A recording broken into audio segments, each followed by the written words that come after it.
Olá pessoal, no vídeo de hoje vamos ver o conselheiro do São Paulo, Flávio Marques, falando tudo sobre empréstimos, privilégios, falta de informação da diretoria, mudança de estatuto e muito mais. O São Paulo é o time mais antidemocrático do Brasil, então vamos pro vídeo. Queria saber quantos empréstimos bancários a gestão Casares fez desde que ele entrou. Então isso eu precisaria levantar, esses dados, eu tenho muito disso planilhado, mas o saldo da dívida com bancos em 31 de dezembro do ano passado, que é um dado que eu posso compartilhar com vocês, era de 259 milhões. 259 milhões de empréstimos bancários. 7 meses atrás. 7 meses atrás. 31 de dezembro de 24. 259 milhões de empréstimos bancários. Imagina o tanto de juros que vai em cima disso também. Explica muito da dívida e do rombo do clube. O custo financeiro do São Paulo Futebol Clube o ano passado foi de 97 milhões. Com 97 milhões, se você usa isso para investir no time, você poderia talvez trazer 2 ou 3 bons jogadores que reforçariam muito. Os 97 foram juros, então, é isso? Juros. Isso. Despesas financeiras, de um modo geral, é basicamente composto por juros bancários. Também tem alguma parcela de variação cambial, então quando você deve para equipes no exterior e varia o câmbio, você tem que pagar mais, isso é uma despesa financeira. Mas basicamente juros bancários, 97 milhões de reais. Rasgou 100 milhões de reais. Basicamente isso. O senhor é sócio desde 2005, né? Eu sou sócio desde 20 2005. anos de sociedade, perdão, né? De ser sócio. Sim. O senhor frequentava o clube social, frequenta? Eu frequento, inclusive certo. eu tô... Se irritou, o senhor acha que aquele clube espetacular que a gente via até 2010, ele ficou no passado ou o senhor tem esperança? Quantos anos o senhor tem, senhor? Me perdoe. 60 anos completados em 17 de dezembro do ano passado. Perfeito. Aniversário da minha mãe, inclusive, 17 de dezembro. Então, o senhor acha que essa alegria do clube superavitário, do grande clube tricolor, da sacrossanta sala, uma frase jocosa, mas que era uma realidade do presidente Juvenal Juvencio, isso ficou no passado para o senhor? Então, esse é um dos pontos, né, Pretzel? Realmente o que me motivou nos meus primeiros 8 anos, 9 anos de clube, eu nunca havia me interessado muito pela política. Sempre acompanhei a parte financeira, até por... É interessante, mas é uma característica minha. Eu já levantava esses dados até antes de ser sócio. E quando chegou aquela fase, 2014, 2015, uma série de acusações na imprensa, eu queria entender melhor o que está acontecendo aqui. A gestão do presidente Carlos Miguel Aidar? Isso, que inclusive renunciou antecipadamente. Então, foi ali que despertou a minha atenção para tentar entender o que era essa política do São Paulo. Lógico, infelizmente, todos esses temas são muito obscuros, são mantidos sob sigilo, próprios relatórios que foram feitos no Conselho Deliberativo da época não chegaram a público e no final, no estilo paulistano, acabou em pizza, mas isso despertou em mim essa necessidade de entender. Quero entender o que está acontecendo, quem é quem, por que tanto caso, por que o São Paulo sai das páginas esportivas para as páginas policiais dos grandes jornais. Então foi isso que despertou o meu interesse na política. O senhor acha que quando o Júlio Casares e o Walter Aires de Abreu Júnior, eles mudaram a forma do estatuto da eleição, de ter uma reeleição quando não haveria para o Júlio Casares ficar no poder, foi um golpe na sua opinião ou não? A palavra golpe pode ter uma série de significados. Então, inclusive, eu trato isso como uma alteração estatutária. Eu não uso nos meus textos a palavra golpe, embora eu seja absolutamente contrário a essa posição. Inclusive, falei pessoalmente para eles, para o próprio ontem, que eu fui eleito em novembro de 2023 e em dezembro de 23 tivemos a eleição com chapa única e vieram me perguntar se eu votaria na chapa única e eu disse textualmente para eles: não voto, porque vocês não deveriam ter o direito de estar aí. Tanto o Walter Aires de Abreu Júnior quanto o Júlio César Casares foram eleitos para um único mandato de 3 anos. Eu digo até, Pretzel, eu não sou contrário à tese da reeleição em si. O que não poderia haver naquele momento é uma alteração estatutária favorecendo quem está no poder. Isso absolutamente não está dentro dos meus princípios, da minha maneira de ver a política. Semana passada, o Carlos Belmonte, diretor de futebol, entrou em contato conosco, com o Capriotti, com o Pretzel, porque a gente bate muito numa questão aqui que a gente queria poder entender. A informação é que o Belmonte ele não pode exercer o cargo diante do estatuto, que ele fere alguns pontos do estatuto, e aí tem alguns artigos que são dúbios. Abre uma margem para que a gente possa interpretar cada um da sua forma, se ele pode ou não. A mídia São Paulina segmentada, alguns colocam que ele fere 10 artigos. 10 artigos do estatuto. E aí ele entrou em contato com a gente, falou que não tem nada a ver, que pipipi colocou a versão dele. O senhor, como conselheiro, o senhor pode falar, ele pode, diante do estatuto, exercer a função que ele exerce hoje como diretor de futebol, um cargo estatutário no clube? Então, Capelanes, acho que a primeira questão é a nomenclatura. Ele não é diretor estatutário, porque o estatuto determina que sejam diretores executivos e o estatuto determina que os diretores executivos sejam remunerados. Mas ele falou que nunca recebeu R$1 do São Paulo. Não, ele não recebe. Então por isso que eu estou falando. A primeira questão é nomenclatura. Então eu escrevi um artigo sobre isso em abril de 2024, exatamente sobre a questão da estrutura, e eu denominei o cargo dele como diretor institucional. É só uma questão de nomenclatura. Só uma questão de nomenclatura. Dito isso, vamos aos fatos.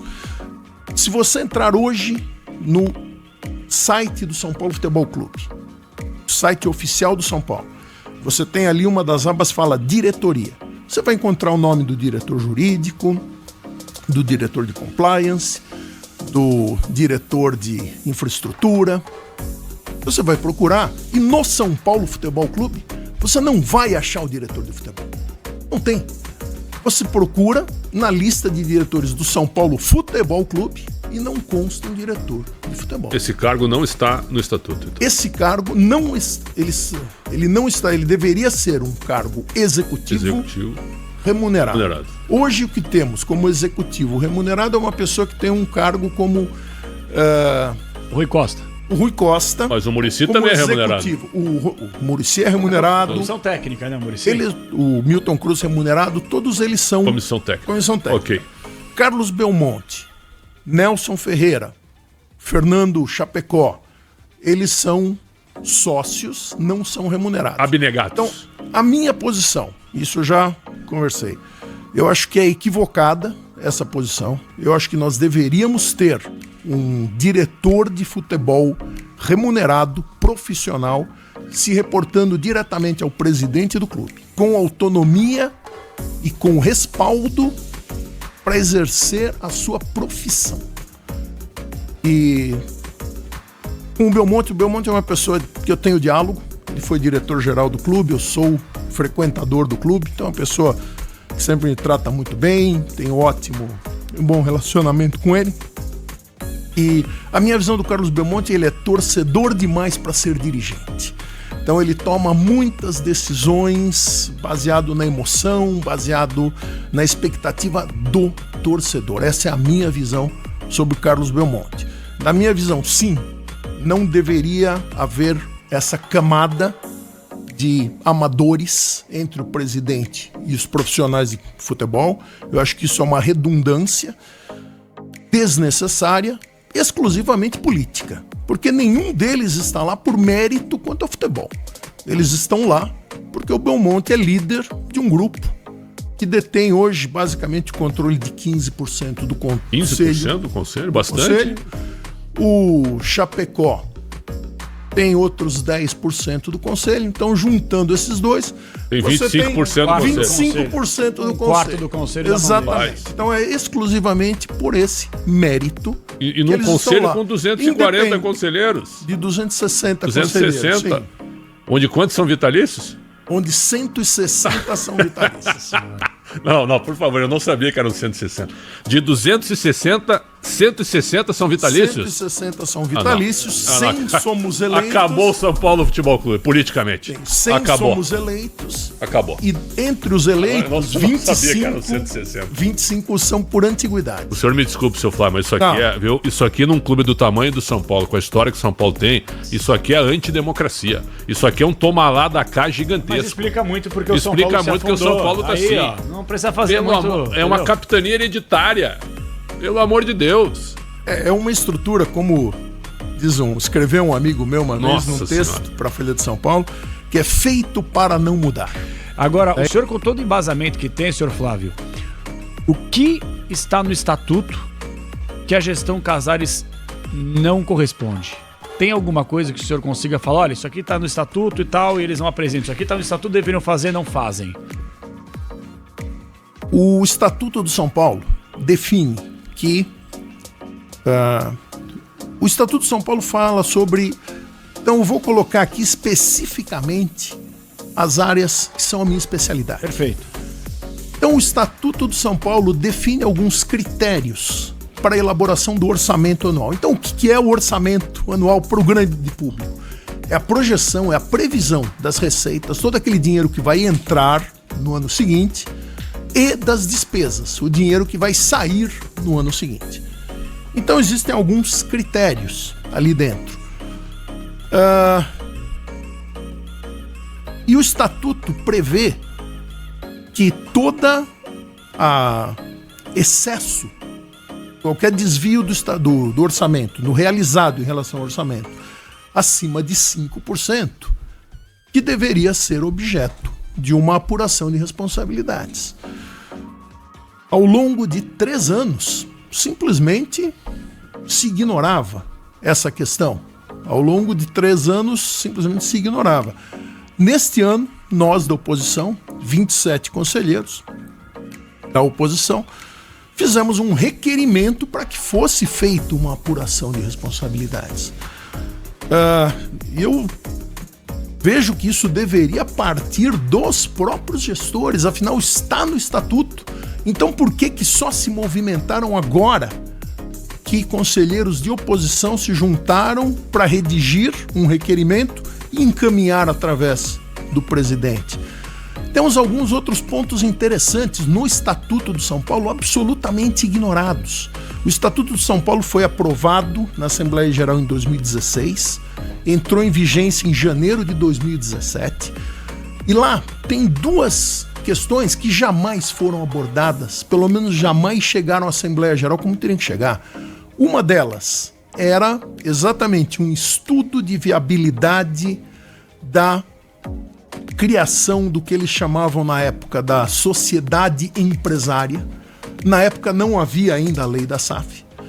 Então, esse artigo do Estatuto foi simplesmente ignorado por Carlos Augusto de Barros e Silva e por Júlio César Casares.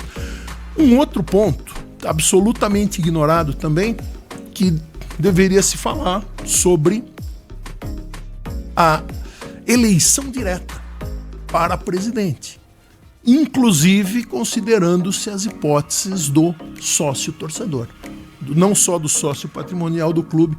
Esses 2 temas, eles foram simplesmente ignorados. Ninguém aplica.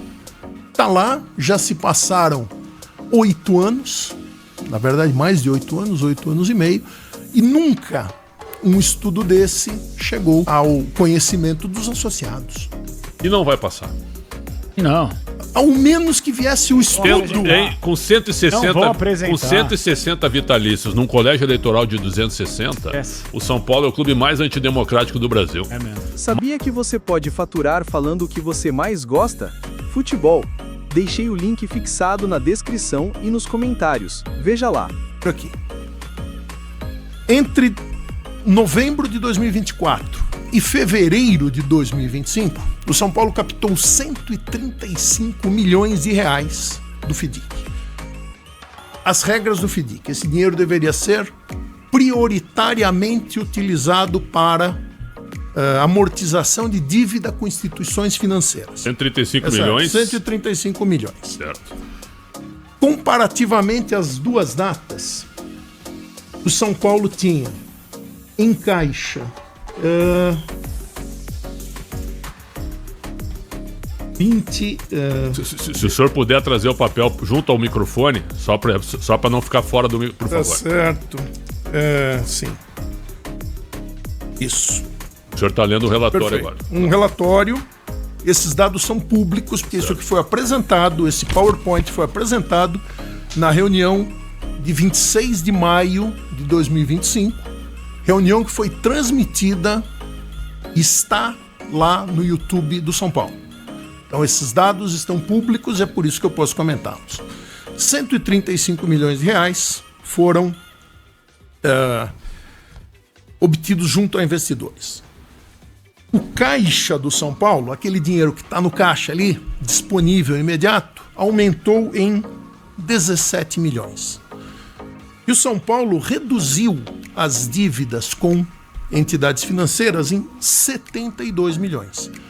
Então, 135, menos os 72, menos o 13, aparecia em 28 de fevereiro de 2025, 51 milhões que foram arrecadados junto aos investidores do FIDIC, que não foram utilizados para amortizar dívidas com instituições financeiras. Então a minha pergunta no conselho, e essa é a pergunta que eu faço, essa pergunta que eu fiz para o presidente, essa pergunta que eu fiz para o diretor financeiro é: para que foram utilizados esses recursos? Esse é o ponto.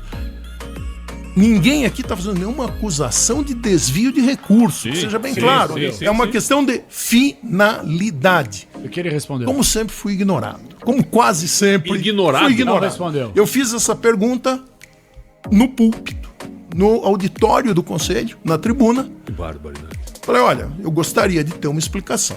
A explicação não veio. Questão de ordem avançou e não veio resposta. Não veio resposta. Ingressos. As organizadas também recebem ingressos?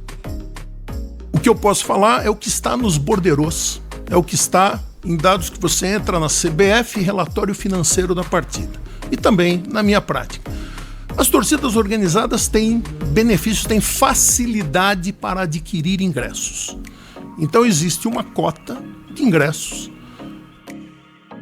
que a Independente, a Dragões de Real, eles compram no São Paulo Futebol Clube a preço de meia entrada.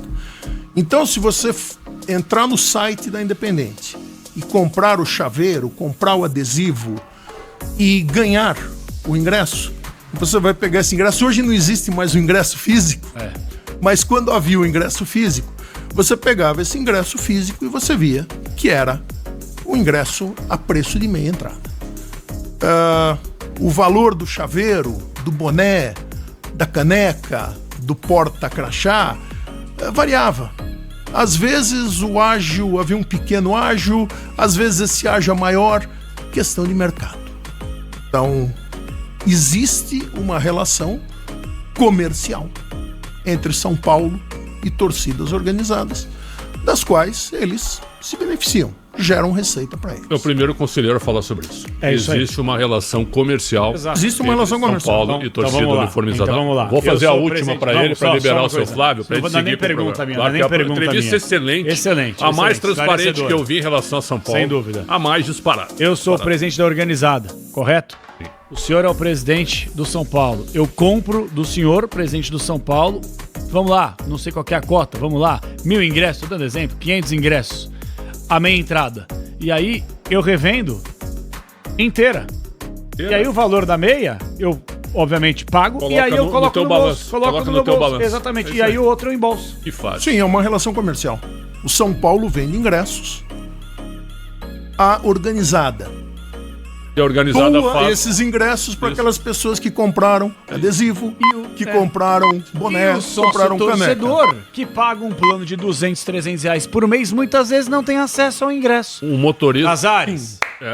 Aliás, Sua eu gestão é tenho uma piada, artigo. Casares. Eu Uma tenho vergonha. artigo sobre isso. O meu artigo sobre as receitas do São Paulo Futebol Clube 2024 está no meu site. Se vocês me permitirem falar o site, Claro, fique à vontade. é o www.flaviomarques-spfc.com. E lá eu tenho vários artigos. Logo na primeira página, um dos primeiros que aparece é o que analisa as receitas do São Paulo. Entre os clubes que divulgam esses dados, o São Paulo em 2024 gerou 52 milhões de reais no seu plano de sócio-torcedor. Foi o 9º em termos de geração de receita de sócio-torcedor. Nossa Baixo. senhora, baixíssimo. Baixo. Nossa, irrelevante. Para quem tem a terceira, Para fechar, quarta torcida. eu peguei um aplicativo do Morumbi até aqui, no jogo do São Paulo, o último, São Paulo e Vasco, dia 12 de junho. E o motorista chamado Lucas me falou, pode dizer lá, eu desisti de ser sócio do São Paulo porque na uniformizada eu consigo ir ao jogo comprando o ingresso. Como sócio eu não conseguia comprar. Palavras de um sócio torcedor do plano máximo que não conseguia ir ao jogo. Olha só, o São Paulo deixa de ganhar dinheiro, o torcedor economiza e a organizada ganha dinheiro. Foi isso. Seu E Flávio, o São Paulo... Exato. O senhor quer ser presidente? Eu nunca tive essa ambição. Nunca tive essa missão. Eu acho que é uma responsabilidade grande. Mas a resposta, Capelanes, é que ninguém é presidente de si mesmo. Ninguém é candidato de si mesmo. Perfeito. Então, uma das frases que se dizia no São Paulo é que quem quer ser não será. Eu acho que por isso, ninguém é candidato de si mesmo. Quanto é que vale uma SAF do São Paulo, na sua opinião, hoje, analisando o balanço e as questões financeiras? Tá, bom. Vamos por partes. Então, vamos imaginar 4 vezes a receita anual. 4 vezes a receita anual do São Paulo em 2024 seria basicamente 3 bilhões de reais. Esse seria o valor. Se nós tivéssemos um São Paulo saneado financeiramente, se nós tivermos superavitário, ainda que não seja o objetivo gerar grandes superávites, mas seria em torno de 3 bilhões. Talvez dependendo muito do que você vai colocar na SAF, porque você pode ter muitos modelos diferentes. Pode. O estádio ele pode ficar com a SAF, ele pode ficar com o clube social. O estádio pode acabar se tornando uma unidade autônoma. Os centros de treinamento, Barra Funda é concessão, então ele vai estar sempre junto com a atividade de futebol, mas Cotia é propriedade.